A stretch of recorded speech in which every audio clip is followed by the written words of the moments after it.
السلام علیکم ورحمۃ اللہ وبرکاتہ. ویلکم بیک مولانا مہاراج بدر عالم مہاجر ریئیکشن مدنی ٹو رحمۃ اللہ فتح علیہ کو بھی خوش دیکھا.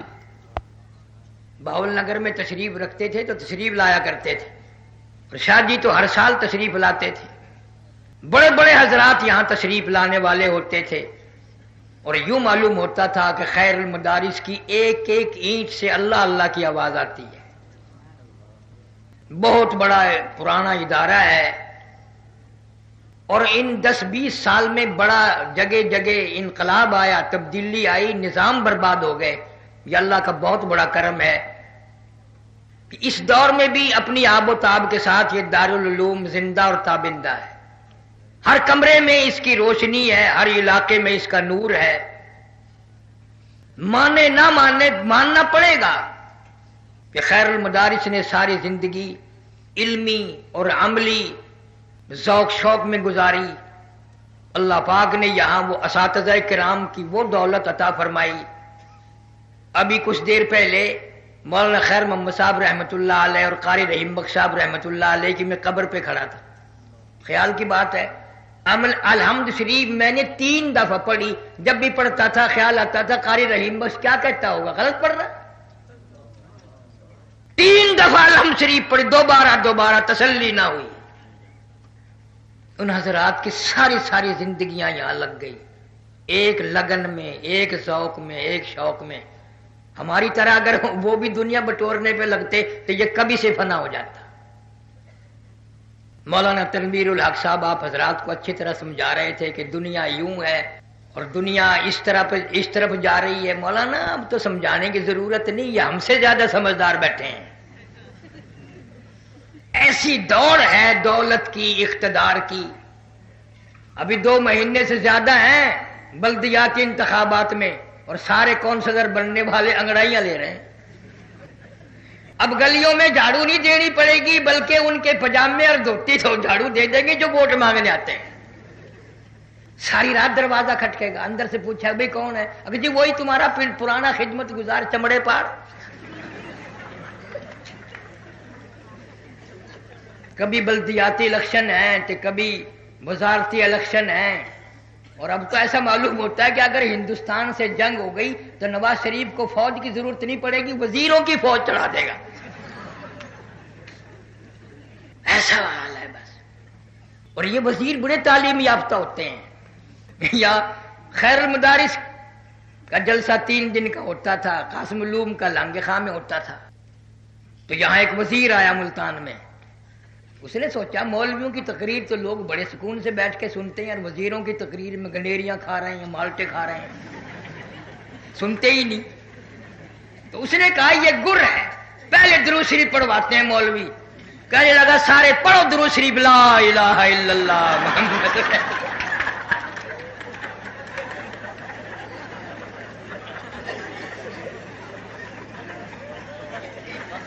اتنی بڑی تعلیم ہے ان کی کہ کیا پوچھتے ہو. پچھلے دور میں حاصل پور میں ایک وزیر آیا، ابھی زندہ ہے، میرے نام کا نام ہے اس کا، ساتھ رامے لگتا ہے. حاصل پور میں آیا اور تقریر کی. کہنے لگا میں ان مولویوں کے پیٹ پھوڑ کے حلوہ نکال کے چھوڑوں گا. اور 2-4 دن کے بعد ساتھی مجھے لے گئے، کہنے لگے تکڑا ہو جا. میں نے کیوں؟ کہ وہ یوں کہہ گیا. تو میں نے تقریر میں کہہ دیا کہ وزیر صاحب اگر ہمارا کھایا ہوا حلوہ نکالنا مقصود ہے تو پیٹ پھوڑنے کی کیا ضرورت ہے. ڈاکٹروں کو بلواؤ گے، نرسوں کو لاؤ گے، دوا دارو کرو گے، مہینوں کا خرچہ دو گے. اگر ہمارا کھایا ہوا حلوہ آپ کو ضرورت ہے صبح تشریف لے آنا، تازہ پیش کر دیں گے.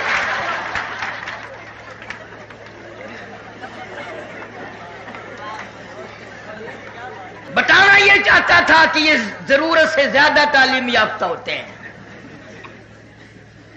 اور ہمیں یہ لوگ احمق سمجھتے ہیں، پاگل سمجھتے ہیں. مولویوں سے یہ کام لینا جانتے ہیں، کام دینا نہیں جانتے. اور مولوی بعض اوقات پاگل ہو جاتا ہے، اپنی عزت افزائی کو دے کر وہ سمجھتا ہے یہ تو میرے بالکل مرید ہو گئے. اب یہاں خیر المدارس میں بھی دستار بندی ہوگی نا، ہوئے گی نا؟ کیوں جی ہوگے گی نا؟ ایک مولوی صاحب نے لیڈی ٹہلا کی پہلے ہی دستار بندی کر.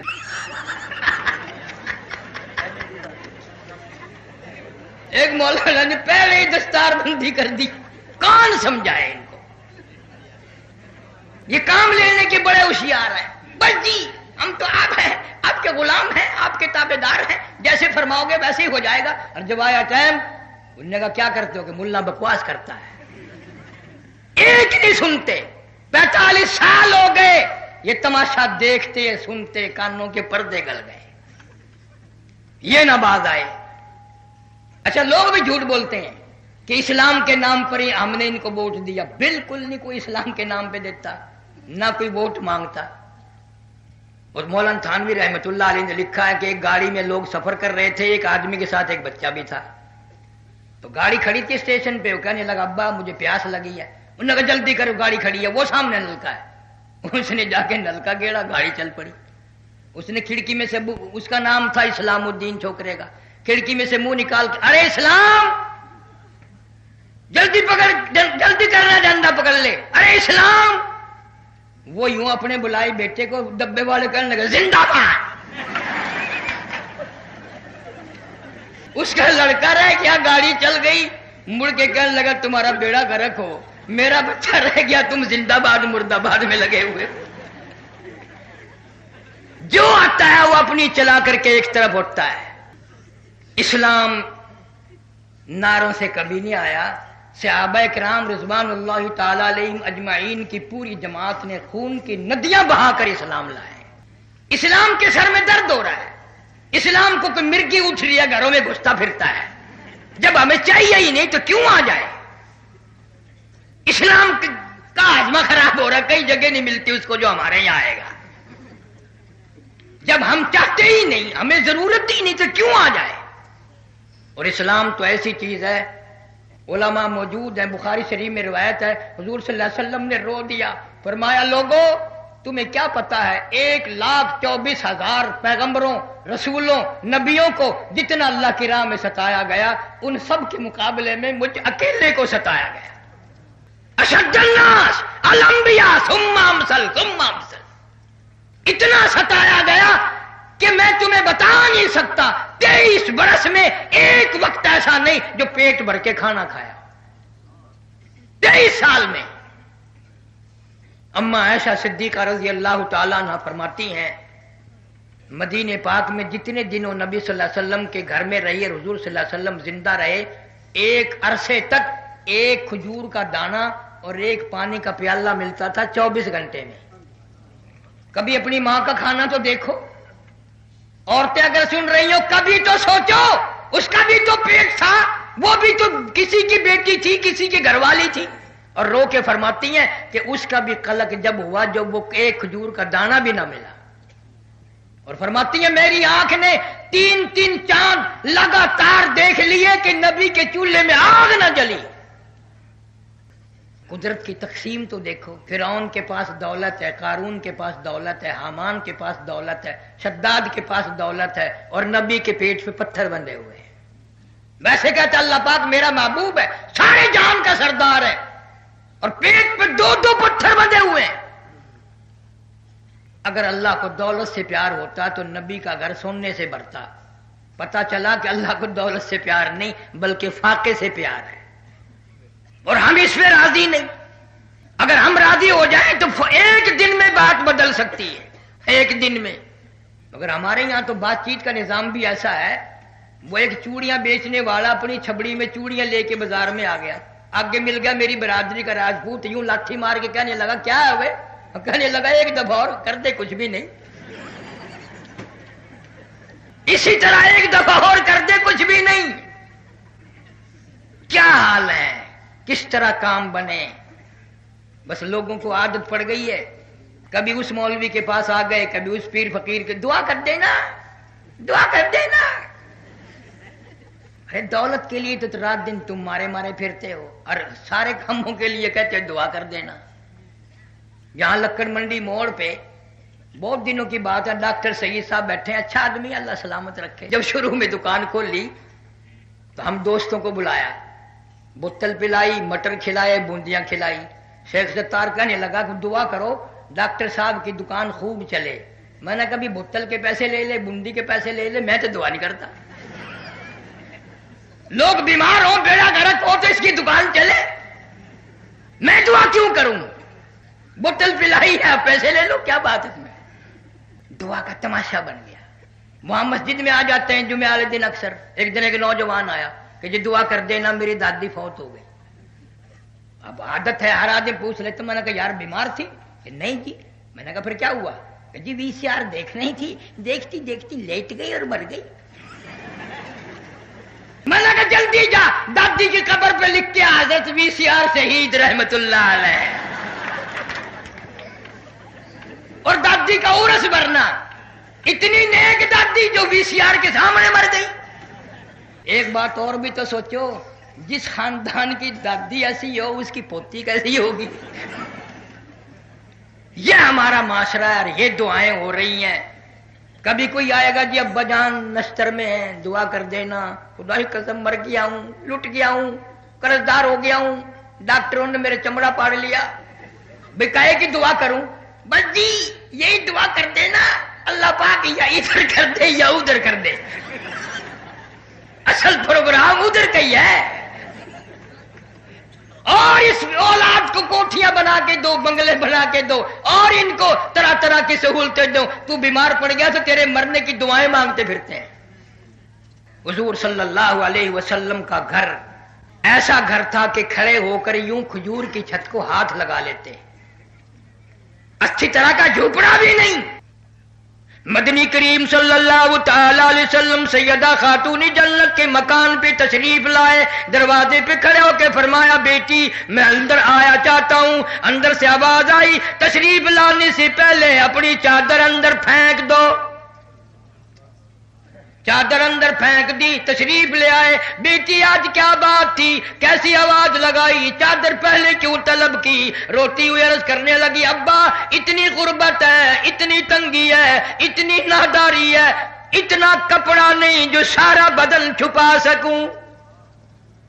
باپ کی موجودگی میں کھڑی ہو کر نیت باندھی، دھڑام سے گر پڑی، پھر نیت باندھی، پھر دھڑام سے گر پڑی، پھر نیت باندھی، پھر دھڑام سے گر پڑی۔ پوچھ لیا بیٹی کیا بات ہے؟ عرض کرنے لگی ابا آج تیری بیٹی کا 4 دن کا فاقہ ہے۔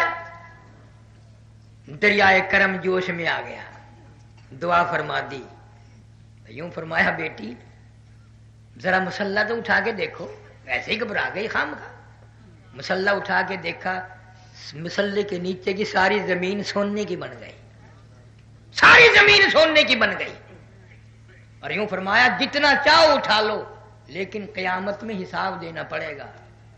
تم ہوتے یا میں ہی ہوتا اتنی بڑی گٹڑی باندھتے قیامت تک ختم نہ ہو۔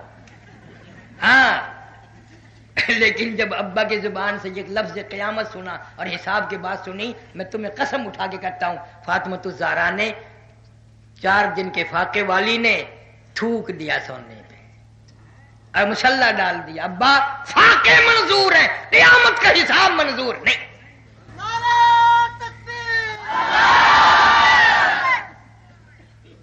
کیا اندازہ لگا سکتے ہیں ہم ان لوگوں کی زندگی کا؟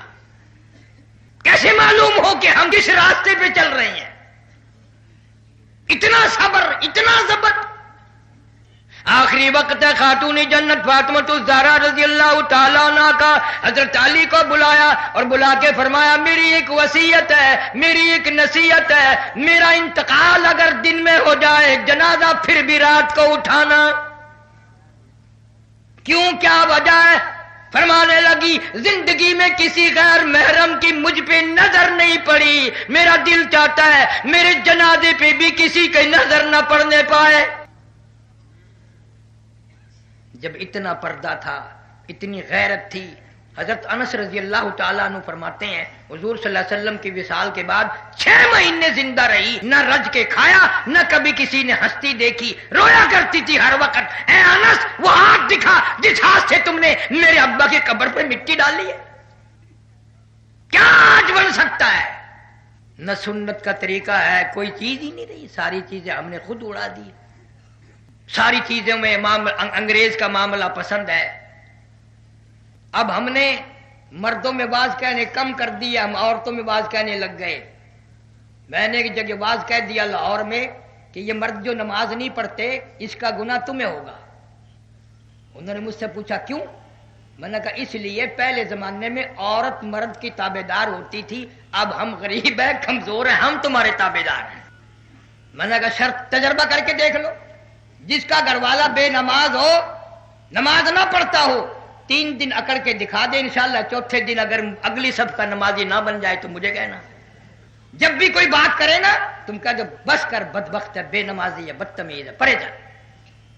یوں ہی ذرا نخرہ کر کے دکھا دے کون سا تجھے گھر سے نکلنا پڑ رہا ہے۔ اس سال کے دوسرے سال میں اس موقع پہ جب گیا تو ایک لڑکی نے مجھے بتایا کہ میری تمنا تھی کہ داڑھی والا مرد ہو میرا، لیکن ماں باپ نے شادی کی، وہ داڑھی منڈا تھا۔ یوں کہ ایک دن داڑھی منہ صفا کرا کے تازہ بالکل اس طرح کا منہ بنا کے آیا جیسے بساخی بتاؤ ہوتا ہے۔ کہنے لگی مجھے شرارت سوجی۔ میں نے کیا کیا، آرام سے بیٹھا تھا، اس کے سر پہ اپنا دوپٹہ ڈال دیا اور سامنے شیشہ کر دیا کہ دیکھ لے تیرے منہ میں میرے منہ میں کوئی فرق ہے۔ کہنے لگی داڑھی رکھ لی۔ یہ داڑھی جو لوگ منڈواتے ہیں ان عورتوں کے ڈرتے تو منڈواؤں میں، ورنہ کوئی وزن تھوڑی ہے۔ ہم جو داڑھی رکھتے ہیں مزدور تھوڑے لیے پھر رہے ہیں کہ ہاں یار داڑھی چبا، صرف عورتوں سے ڈر کے کہ کبھی بیوی آگے روٹی رکھ کے اور یوں نہ کہہ دے بابا کھا لے۔ اندازہ لگاؤ یہ ساری چیزیں اس معاشرے میں آئی ہیں اور خامخواہ آئی ہیں، کوئی حقیقت نہیں ان چیزوں کی۔ اسلام کو تو کافر لوگ بھی بہت اچھے طریقے سے جانتے تھے۔ سیدہ ام حبیبہ سب قید و زور سے رضی اللہ تعالیٰ عنہ، ابو سفیان رضی اللہ تعالیٰ عنہ کی بیٹی ہے، سرکار مدینہ صلی اللہ علیہ وسلم کی گھر والی ہے، مومنوں کی ماں ہے۔ خود فرماتی ہیں کہ جس یہودی سے میرا پہلا نکاح تھا وہ میرے سامنے بیٹھا تھا اور رات کو میں نے خواب دیکھا، خواب یہ دیکھا کہ آسمان کا چاند ٹوٹ کر میری گود میں آ گیا۔ تو ام حبیبہ فرماتی ہیں میں نے اپنے خامن کو بتایا کہ رات میں نے خواب دیکھا ہے اور جب سے خواب دیکھا میرا دل خوشی سے مسرور ہے، خوشی آ رہی ہے دل میں کہ آسمان کا چاند اتر کر میری گود میں آ گیا۔ تو سیدہ ام حبیبہ رضی اللہ تعالیٰ عنہ فرماتی ہیں کہ میں نے خواب بیان کیا، میرا جو وہ خامن تھا نا کافر، اس نے او کیا نہ تو کیا، پراخ سے میرے منہ پہ تھپڑ مارا اور کہنے لگا ہاں جان گیا ہوں، سمجھ گیا ہوں، اس نبی کی بیوی بننے والی ہے۔ اللہ اللہ اللہ، ہے کافر، عورت کے خواب کو پہچان گیا۔ آسمان کا چاند تو وہ نبی ہو سکتا ہے اور کوئی نہیں ہو سکتا۔ اور یہ بھی فرماتی ہیں کہ میں حضور کریم صلی اللہ علیہ وسلم کے سامنے بیٹھی تھی تو مجھ سے پوچھا تیرے یہ منہ پہ نشان کیسا ہے، کیونکہ میں شرم کی ماری منہ جھکا بیٹھی۔ پھر دوسری مرتبہ پوچھا، پھر تیسری مرتبہ پوچھا تو میں نے عرض کر دیا کہ یوں یوں واقعہ ہوا تھا۔ تو فرمایا ام حبیبہ تو نے تو میری نبوت کا چاند پہلے ہی سے دیکھ لیا، ہزاروں لاکھوں واقعات ہیں صحیح معنوں میں بنے اور چلے دنیا میں، ایک ایک ایسا بھیڑوں کا کام کرتا چلاتا ہے۔ یہ صحابہ کرام کا قافلہ اس کا مہمان بنا، اس نے 2-3 بکریاں ذبح کی اور کھلائی ان کو، لیکن رات کا آدھا حصہ گزرا تو بکریوں والا روتا ہوا آیا۔ انہوں نے پوچھا بھی کیا ہوا، رویا کیوں؟ کہنے لگا میری بکری بھیڑیا لے گیا۔ میں نے کہا پھر یار رونے کی کیا بات ہے، لاکھوں بکریاں تیرے پاس، ایک بھیڑیا بھی لے گیا تو کیا ہوا، کون سی کمی آ گئی؟ تو اس نے روتے روتے کہا کہ بکری کو نہیں روتا کہ اور اصل میں رونا اس بات کا ہے میرے والد کی زندگی میں، میری زندگی میں بھیڑیا بکری کبھی نہیں لے گیا، آج لے کے گیا، معلوم ہوتا ہے کہ فاروق اعظم کا جنازہ اٹھ گیا۔ ٹیلی فون نہیں، وائرلیس نہیں، اس سے اندازہ لگا لیا کہ بھیڑیا بکری کیوں لے گیا، کہ معلوم ہوتا ہے فاروق اعظم رضی اللہ تعالیٰ عنہ کا جنازہ اٹھ گیا ہے، جبھی تو بھیڑیا بکری کو لے گیا۔ آج ہمیں کیسا معلوم ہو؟ اور ایک ایک صحابی سیدنا خالد بن ولید سارے قید رضی اللہ تعالیٰ عنہ، قسم پروردگار کی جب یہ قصہ واقعہ میرے ذہن میں آتا ہے میرے دل میں ٹیس لگتی ہے اور بڑی دیر تک رہتی ہے۔ 125 جنگ لڑے حضرت خالد بن ولید نے. کتنے؟ 125. اور ایک میں بھی شکست نہیں ہوئی. ایک میں بھی. ہمارے سامنے تو اگر ایک جہاد کا اعلان ہو جائے گا نا، کوئی پیشاب کی کوئی لیٹرین میں گھس جائے گا، کوئی غسل خانے میں گھس جائے گا. 125 جنگ لڑنے والا فاتح جرنیل سیف اللہ، کسی مجلس میں کسی شاعر نے شعر پڑھے، اس کو 2-4 آنے کو تھوڑے سے پیسے انعام میں دے دیے. بھلا یہ کیا کوئی کفر تو نہیں کر دیا؟ کسی نے سیدنا فاروق اعظم رضی اللہ تعالیٰ عنہ کی خدمت میں عرض کر دیا کہ خالد بن ولید نے شاعر کو پیسے دیے، تو بلایا ہے، سینکڑوں جرنیل ہیں، گول دائرہ بنایا سب جرنیلوں کی موجودگی میں کہ تم نے میری اجازت کے بغیر، اور یہ کوئی سرکاری ضرورت تھوڑی تھی، کیوں پیسے دیے؟ خدا کی قسم الفاروق میں شبلی نعمانی لکھتے ہیں کہ حضرت خالد بن ولید کی وردی اتار لی، ہتھیار اتار لیے، اور دونوں ہاتھ یوں پیچھے باندھ کر خالد بن ولید کے سارے جرنیلوں کے دربار کے چاروں طرف 7 چکر کٹوائے گئے. ارے نماز پڑھنا اور ہے، سجدے کرنا اور ہے، قربانی کرنا اور ہے، خدمت کرنا اور ہے. یہ نیکی نگاہ نبوت کے سوا اور کسی کی نگاہ نہیں دے سکتی. اتنا بڑا فاتح جرنیل، سینکڑوں جرنیلوں کی موجودگی میں ہتھیار اترے، پگڑی اتری، اور پیچھے ہاتھ باندھ کر 7 چکر لگائے گئے. ابو ہریرہ کہتے ہیں کوئی تو خالد بن ولید کا کپڑا دیکھ رہے تھے اور میں خالد بن ولید کا چہرہ پڑھ رہا تھا. 7 چکر پورے لگ چکے تھے. خالد بن ولید کے چہرے پہ اتنا بھی فرق نہیں آیا جیسے اڑد کی اوپر سفیدی ہوتی ہے. ذرہ برابر احساس نہ ہوا کہ میں اتنا فاتح جرنیل اگر 4 آنے کسی کو دے دیے، اتنی بڑی بےعزتی. نگاہ نبوت نے ان حضرات کو ایسا بنا دیا تھا کہ تمام دل کے اندر سے اس قسم کے خیالات سارے ہی نکل گئے تھے. حاجی امداد اللہ مہاجر مکی سارے کہہ دو رحمت اللہ علیہ. مولانا گنگوئی رحمت اللہ علیہ کو خط لکھا کہ تم نے بہت دن ہو گئے اپنا کوئی حال نہیں لکھا. تو مولانا گنگوئی نے جواب دیا کہ جی اب تو یہ حال ہے، میرے منہ پہ کھڑا ہو کر کوئی گالیاں دے تو رنج نہیں ہوتا، میرے منہ پہ کھڑا ہو کر کوئی تعریف کرے تو خوشی نہیں ہوتی. تو حاجی صاحب نے لکھا بس میں یہی تو چاہتا تھا، اب تو کام بن گیا. کام بن گیا پھر تو گالیوں پر رنج نہیں، تعریف پہ خوشی نہیں، یہی میں چاہتا تھا. اللہ والے بھی یوں ہی اصلاح کرتے ہیں تمام معاملات میں. ان بزرگان دین نے کوئی تھوڑی محنت نہیں کی. آج تو اشتہار ہے، اخبار ہے، مدارس ہیں. خدا کی قسم وہ بھی تو کوئی وقت ہوگا جب اللہ والے کو کوئی گلی سے نہیں گزرنے دیتا تھا.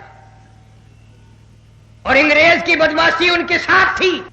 مولانا مدنی رحمت اللہ علیہ لکھتے ہیں دلی کے چاروں طرف عربی کے 4000 مدرسے تھے. 4000 عربی کے مدرسے تھے. 57 کی جنگ آزادی میں انگریز سے جو ٹکرائے، ایک طالب علم نہ بچا، ایک استاد نہ بچا، اذان دینے والا نہ بچا، نماز پڑھانے والا نہ بچا، لانگری نہ بچا، تمام کے تمام. اور دلی سے لے کر پانی پت تک، اور دلی سے لے کر مراد آباد تک، اور دلی سے لے کر روہتک تک، چاروں طرف 50-80 میل کے ایریے میں کوئی درخت ایسا نہ تھا، کوئی شاخ ایسی نہ تھی جس پہ کسی عالم دین کی لاش نہ لٹکی ہو. تم ہمیں دیکھ کر باتیں کرتے ہو کہ جی مولوی کا کوئی اعتبار نہیں. ٹھیک ہے ہمارا اعتبار نہیں، لیکن ہمارے بڑے بہت کچھ تھے، قربانیاں دی ہیں. آج نواز شریف کی وزارت، صدر اسحاق کی صدارت، اور یہ ڈی سی کی ڈی سی پڑا، اور یہ گورنروں کی گورنریاں علماء دیوبند کی قربانیوں کے صدقے میں ہے.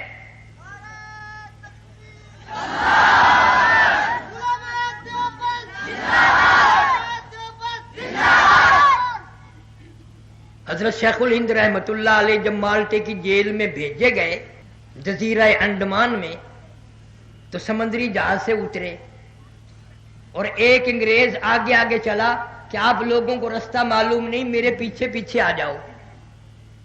حضرت شیخ الہند نے فرمایا اس بدبخت کو بلاؤ، ہم اس کے پیچھے نہیں چلیں گے، ہم انگریز کے پیچھے چلیں. جب انہوں نے پوچھا کہ آپ چلتے کیوں نہیں، تو فرمایا کہ ہمیں پیچھے ہو کر یوں بتاتے رہو کہ دائیں چلو بائیں چلو، انگریز آگے چلے گا تو میں نہیں چلوں گا. اور آج ہم جتنے بھی مرد عورت ہیں رات کو دعا مانگ کے سو میں، یا اللہ صبح کو انگریز انگریزنی بنا دے ہمیں. چھوٹا بچہ ہوتا نا 2-2.5 سال کا، ماں کوشش کرتی ہے نوا دھوا کے سرما سیاہی کر کے اور انگریزی نما کپڑے پہنا کے، وہ ایک یہاں کو بھی پہناتی ہے نا جیسے گھوڑے کا ساز ہوتا ہے، پھر انگلی پکڑ کے ساس کے پاس لاتی ہے، خالہ دیکھو خدائی قسم ایسا معلوم ہوتا ہے جیسے کسی صاحب کا بچہ ہو۔ آگے سے خوش ہو کے دادی بھی کہتی ہے خدا کی قسم یہ ہمارا ہے ہی نہیں۔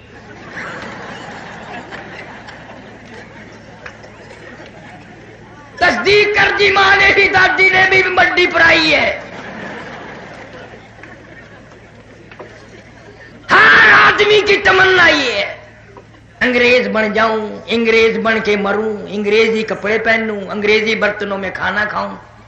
ایک دن لاہور میں پتہ نہیں بسوں کی ہڑتال تھی، بڑا رش اسٹیشن پہ، تو میرا ساتھی تھوڑی دیر میں پھر پھرا کے آگے کہنے لگا جی آج ٹکٹ نہیں ملتا۔ میں نے کیوں؟ وہ لمبی لائن لگی ہوئی ہے۔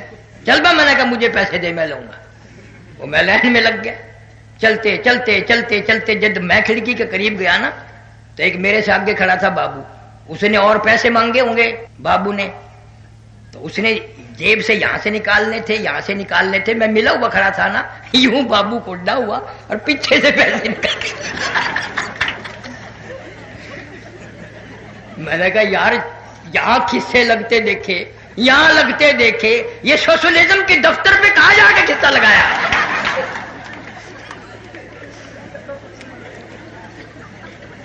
یہ انگریزی خان لڑکے ہوتے ہیں نا، اب سردی کے موسم میں دیکھنا، عصر کے بعد پارکوں میں گراؤنڈوں میں یہاں ڈال لیں گے پیچھے چلغوزے یا چھولے، یوں نکال، دیکھنے والے کو فکرات آتی ہے بھئی یہ بدبخت کہاں سے نکلا ہے۔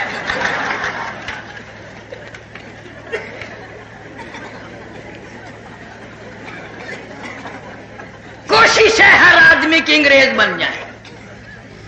اس سال سے پچھلے سال میں لندن میں تھا، وہاں اڈمرا یونیورسٹی ہے، مجھے بھی وہاں بیان کے لیے لے گئے، تو ایک پروفیسر بڑی اچھی اردو بول رہا تھا، مجھے کہنے لگا پاکستان سے آئے؟ میں نے کہا ہاں۔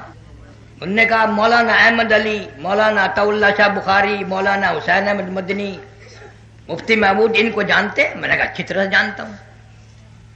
قسم خدا کی وہ انگریز بڑا تعجب سے کہنے لگا کہ یہ بتاؤ یہ واقعی آدمی تھے، یہ انسان تھے یہ؟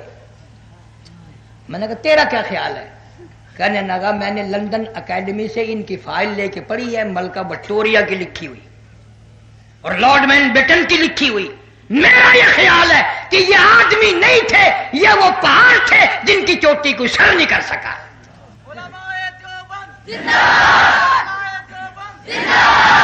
تمہیں کیا معلوم کہ ان حضرات نے کتنی قربانی دی اور بغیر کسی انعام کے، بغیر کسی سلے کے اللہ کے نام پر ایک نہیں لاکھوں نے سر کٹا دیے۔ سر پر کب سر بلند، سر پر کب سر بلند۔ مولانا آزاد مرحوم، ابوالکلام آزاد مرحوم کو ٹیلی گرام ملا کلکتے سے، گھر والی نے ٹیلی گرام دیا میں بیمار ہوں، میرا آخری وقت ہے، میرا منہ دیکھ جاؤ، اپنا منہ دکھا جاؤ، بڑا اشتیاق ہے، بڑی تمنا ہے، آخری وقت ہے، مل جاؤ۔ مولانا نے جوابی ٹیلی گرام دے دیا، اللہ والی اگر تیرا وقت آ گیا درود شریف پڑھتی ہوئی چلی جا، کلمہ پڑھتی ہوئی رخصت ہو جا، قرآن کی تلاوت کرتی ہوئی چلی جا، تجھ سے ملنے کے لیے میں انگریز جیسے ظالم سے ضمانت کی بھیک مانگنے کو تیار نہیں، تو اللہ اللہ کرتی ہوئی چلی جا، استغفار کرتی ہوئی رخصت ہو جا، انشاءاللہ کل میری تیری حوض کوثر پہ ملاقات ہوگی۔ مولانا حسین احمد مدنی رحمت اللہ علیہ کو خبر دی گئی تیری والدہ کا انتقال ہو گیا، جیل میں رہتے رہتے 11 جنازے گھر سے اٹھے، اطلاع دی گئی ماں کا منہ دیکھ لو، جنازے کو کندھا دے لو۔ مولانا نے جواب یہی دیا میری ماں کی اللہ مغفرت فرمائے، درجے بلند فرمائے، ماں کے جنازے کو کندھا دینے کے لیے انگریز کمینے سے میں ضمانت کی بھیک مانگنے کو تیار نہیں۔ یوں ہی نہیں، دوڑ دوڑ کی بات ہے۔ میں اس جوان کا تذکرہ کر رہا ہوں جس نے روزہ اقدس صلی اللہ علیہ وسلم کی جالیوں کی چھاؤں میں بیٹھ کر 18 برس پیغمبر صلی اللہ علیہ وسلم کی حدیث پاک پڑھائی. 70,000 شاگرد عرب میں 70,000. خود لکھتے نقش حیات میں کہ اتنا کھٹن وقت تھا مدینے پاک میں رہنے کے وقت کہ ایک چھٹانک مسور کی دال کا پانی ابال کر گھر کے 11 آدمی پی کے سو جایا کرتے تھے. اور کبھی کبھی بیوی بچے بھوک سے تڑپ اٹھتے. میں مدینے کی گلیوں میں شام کو نکل جاتا، اہل مدینہ کے سبزیوں ترکاریوں کی پھینکے ہوئے مدینے کی گلیوں سے چھلکے اٹھا لاتا. شام کو پانی میں دھو کر بیوی بچے بھی میں بھی ان چھلکوں کو چبا جاتے. پانی پی کر ریاض الجنہ میں کھڑے ہو کر ساری رات قرآن پڑھا کرتے تھے. فتوا دے دیا انگریز کی فوج میں بھرتی ہونا حرام ہے. کون ایسے فتوے دے گا آج کل؟ اور پچھلے دنوں ایک مولوی صاحب سے کسی نے پوچھ لیا کہ جی عورت کی حکومت جائز ہے؟ سبحان اللہ. امید کرتے ہیں آج کا بیان آپ کو پسند آیا ہوگا. آج کا بیان آپ کو پسند ہے. اس طرح کے نایاب بیان سننے کے لیے ہمارے چینل کو سبسکرائب کریں اور بیل آئیکن پریس کریں تاکہ نئی آنے والی ہر ویڈیو آپ کو مل سکے.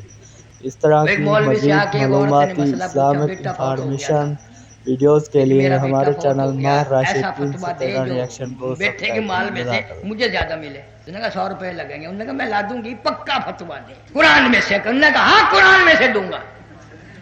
اس نے 100 روپے لا کے دے دیے. اس نے فتوا دے دیا ما اغنا عنہ مالہ و ماں کا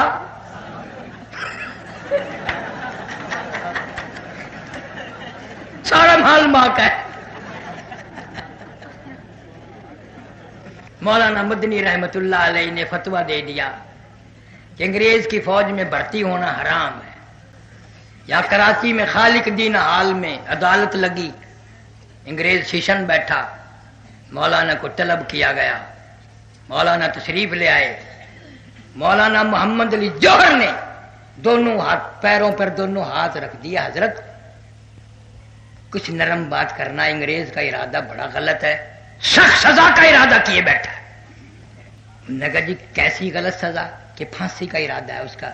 تو فرمایا میں نے فتوا دیا تھا پھانسی دے، میں خود پسند کرتا ہوں پھانسی چڑھ جانے کو، میں نہیں ڈرتا. تم ہوتے یا میں قاری حنیف ہوتا نا اس عدالت میں اور جی تسی میرے فتوے دا مطلب ہی نہیں سمجھا. 100 چکر کاٹ جاتا.